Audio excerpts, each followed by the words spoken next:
반갑습니다.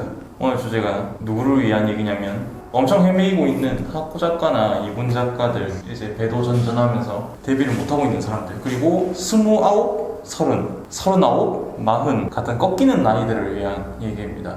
오늘 얘기는 늙은 정글러 이야기. 이게 뭔 소리냐? 롤, 게임 얘기입니다.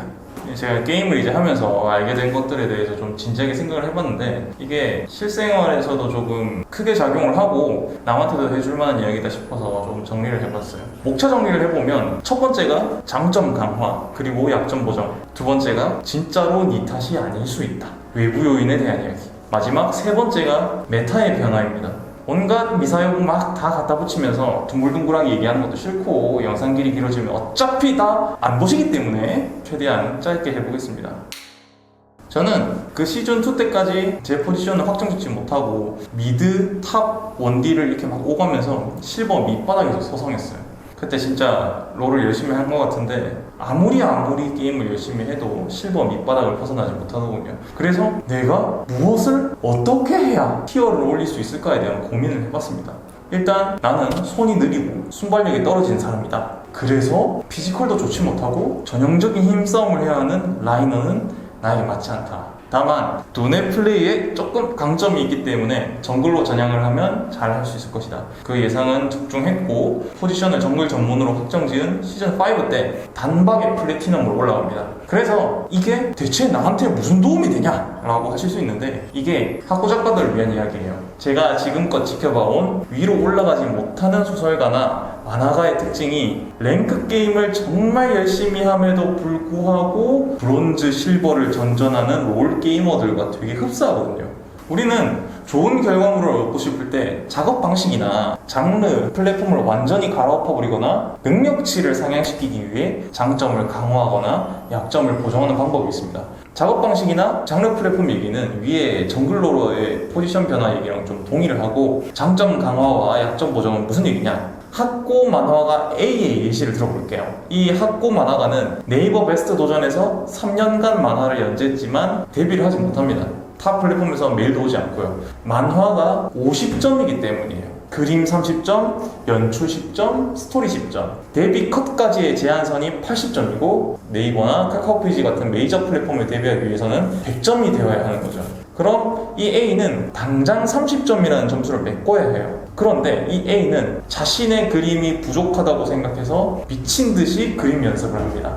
여기서 끝없는 불행이 탄생하는 거예요. 노력과 정진의 효율이라는 게 로그 함수와 같아요. 어느 정도까지 도달하는 데는 큰 시간이 들지 않지만 거기서 조금 더 발전하기 위해서는 굉장한 시간을 퍼부어야 하는 이 A는 아까 얘기했던 10점밖에 받지 못한 연출이나 스토리에 대한 보정을 해야 돼요. 그게 훨씬 효율적이니까. 그런데 왜 계속해서 그림에 집착을 하냐? 자신이 가장 잘하는 것에 문제가 있다고 생각을 해야 보정을 하기도 쉽다는 거대한 착각. 이게 되게 심리적인 요인인데, 자신이 아주 부족한 부분에 문제가 있다고 생각하면 뭔가 되게 밑도 끝도 없어져서 불안해지니까. 물론 제가 이야기하는 모든 얘기들은 보편성에 기반합니다. 하지만 저는 대부분 이렇다고 생각해요. 만화나 소설판이 단순한 재능의 영역이라고 얘기하는 사람도 있긴 한데, 저는 앞서 얘기한 제한선 80점은 정말 심각한 하자가 있는 사람이 아닌 이상 그렇게 재능의 영역이 아니라고 생각합니다. 부족한 부분을 메꿔야 해요. 그 그림 붙잡고 하루 종일 1년 내내 그려봐야 30점이 35점밖에 되지 않습니다. 그래봐야 총점 55점이죠. 이게 뭘 뜻하는 건지 이해할 수 있을 거라 생각합니다.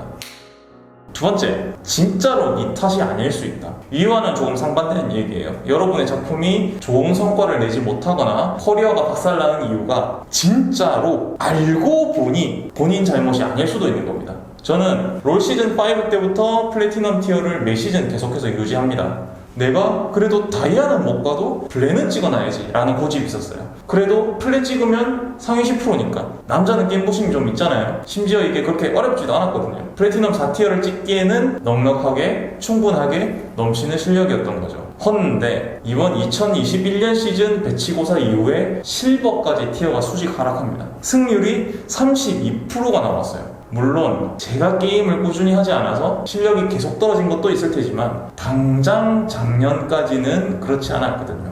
아, 늙었구나, 퇴물이구나, 나는 이제 안 되는구나 하면서 엄청 침울해졌어요. 이제 롤을 접어야 되나 생각할 정도로. 그런데 OP.GG에서 전적을 검색해보면 이긴 판은 제가 전부 MVP고 진 판도 제가 전부 에이스인 거예요. 생각을 한번 들어봤죠. 이거 진짜로 내가 문제가 아니라 팀이 문제였던 거 아닐까? 그래서 게임을 시작하자마자 팀 전적을 싹 다 확인한 후에 닷지 시스템을 적극적으로 활용하면서 하자가 있는 사람과의 게임을 피하기 시작합니다. 그리고 저는 이후 승률 78%를 찍으면서 플래티넘을 복귀합니다. 알고 보면 진짜로 내 능력, 내 나이가 문제가 아니라 문제의 원인이 바깥에 있을 수 있어요. 소설가나 만화가도 동일합니다. 분명 객관적으로 봤을 때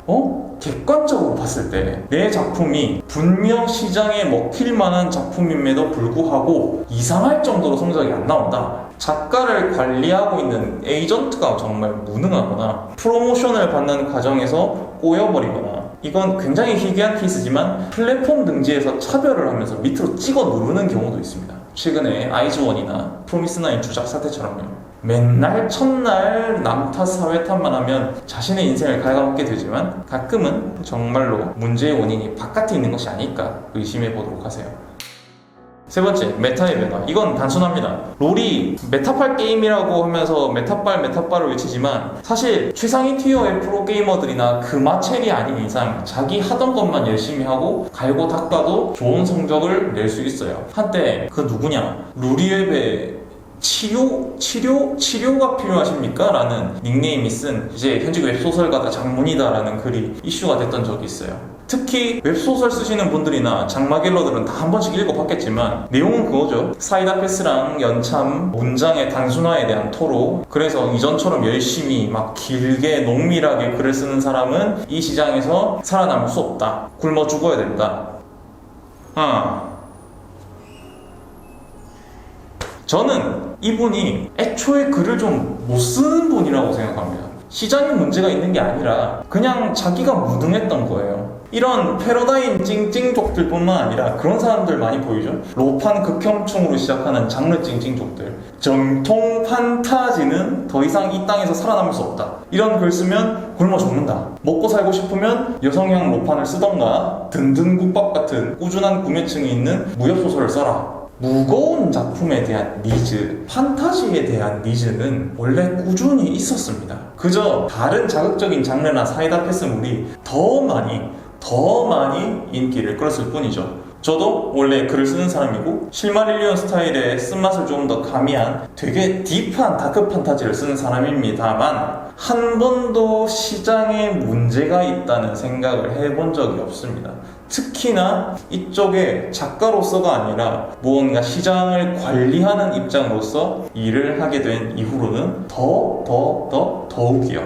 작가가 낭패미고 뭐고를 떠나서 피어 클리벤의 금화가 있습니다. 무겁고 정교한 작품, 납골당의 어린 왕자, 전지적 독자 시점을 필두로 한 걸작들이 많이 산재해 있죠. 이 사람들 지금 굶어 죽었나요?